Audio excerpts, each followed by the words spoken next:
Hey guys, so I'm finally back today with another video, and in today's video I'm going to be talking about fat shaming and skinny shaming.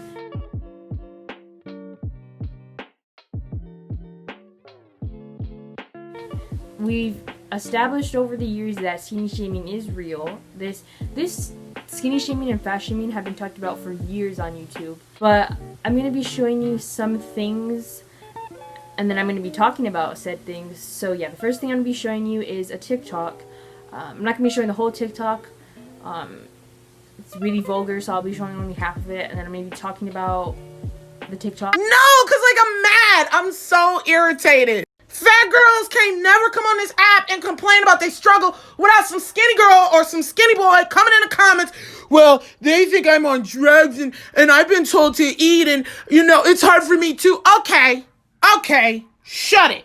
Because here's my problem. You do realize there used to be a thing called heroin chic. And it has never been hot to be fat. Okay, so that was that video.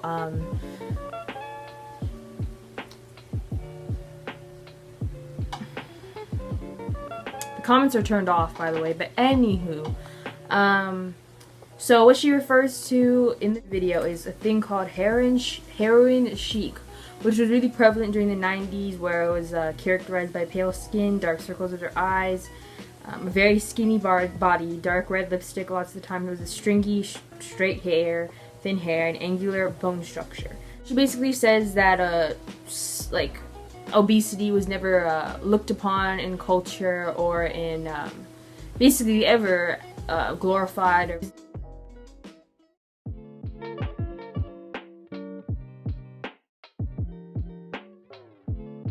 I'm looking right now at two sources, sermo.com and ackdjournal.org, and basically this is a summarization or some points that I got. I'll link all of the sources I use down below, because this is not the whole, there's other points made in these articles, but this is just like the main points that I'll be talking about. So from sermo.com, it says, from the Stone Age to the Renaissance, culture viewed obesity as beautiful, healthy, and a sign of prosperity. In Chinese culture, at the beginning of the Qin dynasty, stigma of thinness made thin people have issues finding partners and marriage.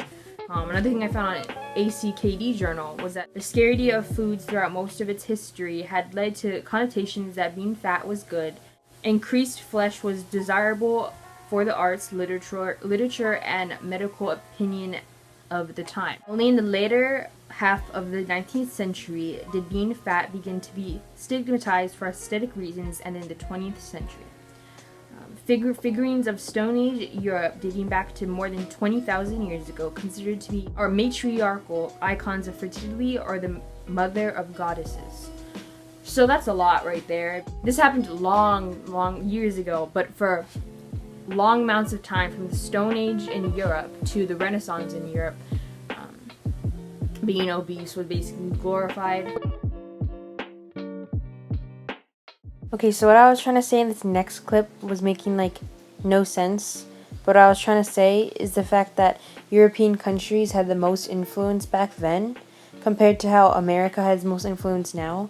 So if European countries back then had a lot of influence on the way culture was and the way people thought, that says a lot.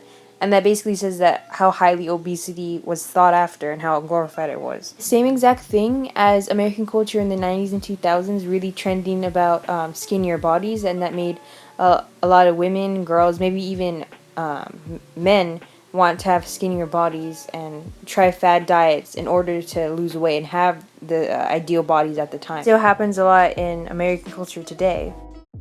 Something else I realized about this video while editing is the fact that if she were to Google the history of like obesity in history, it could have potentially made her feel better about herself, because of the fact that obesity was glorified throughout history for a long time and for long periods of time.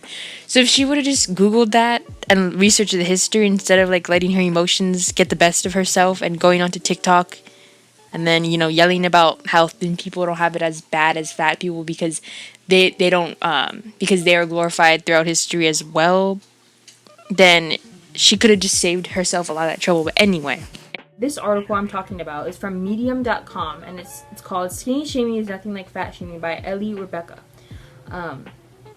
She states when she was 7 years old, she lost weight rapidly to the point where you could see her ribs, and she was later diagnosed with having diabetes. It later says that, I was never once shamed for being skinny. Sure, people were concerned, but it was never accusatory. Then she says, not like the way I was shamed in later years when I became overweight. And later it says, a lot of people who fat shame do so under the guise of being concerned about your health. If you really cared that much about people's health, why don't you question people who are so skinny that their individual ribs jut out? Why do you compliment them on their so-called achievements instead of trying to help them? Response to the fact that people weren't really concerned about her weight or health while of her being really thin compared to her being overweight is the fact that there's a lot more health issues that come with being overweight than being underweight. Health problems from being overweight include, according to the Health Organization, being overweight or obese can have serious impact on health. Carrying extra fat leads to serious health consequences such as cardiovascular disease, heart disease and stroke, type 2 diabetes, muscular disorders like osteoarthritis, and some cancers, endometrial, breast, and colon. So compared to the health problems of being underweight, some include, according to Healthline.com, there are certain health risks associated with being underweight or having poor nutrition. These risks include malnutrition, vitamin deficiencies or anemia, osteoporosis from too little vitamin D and calcium. So obviously more people are called out for being overweight compared to underweight, or more people are questionable about the overweight person's health because there is statistically more issues associated with being overweight compared to being underweight. I highly disagree with making fat jokes simply off the person's appearance. Of course, that's really bad. It can affect someone's self-esteem to the point where they feel like they're inadequate, or they feel like they're not worthy enough to do. I don't think I said it enough how against I am of like fat shaming, because I've experienced it firsthand and I know how bad it can feel. But I don't think that should downplay skinny shaming in any way, because even if you've never experienced skinny shaming, you don't know how they'll feel about it. And even if you've never experienced fat shaming, you don't know how they'll feel about it either. Just because someone is smaller than you, their weight doesn't give them an automatic easier time in society just because of their weight. Have the same effect on the majority of people. They both make people's self-esteem go down. They both make people feel bad about themselves and their self-worth. I think they're both bad because they both target people's outer appearance. Hope you can share your thoughts on this subject and video. If I missed something, if I said something wrong, tell me in the comments. I don't even know if you'll be able to, just because my comments are still turned off. I don't know what it is, because my previous videos have the comments turned on, but yet my recent videos have not. So I still don't really know what's going on about that. I've tried to change the settings on my videos and it still doesn't work. So I don't know if I should try to contact people at YouTube or whatnot, but I don't really know. Another thing that I talked about during the filming of this video was the concept of thin privilege. And thin privilege is highly related to skinny shaming and fat shaming, but I wanted to make a separate video on thin shaming so I could go into more detail and more depth about it. According to the articles and videos I've seen, thin privilege again lessens the impact on skinny shaming, because thin or skinny people have an easier time in society than obese people due to obesity, systemic oppression, which is a whole nother thing. So I'll be talking about those two things in my next video. And yeah, I hope you like this video. I hope you stay subscribed. I hope you subscribe if you're new. I hope you'll be able to comment on this video. And yeah, I'll see you guys in my next video, and bye.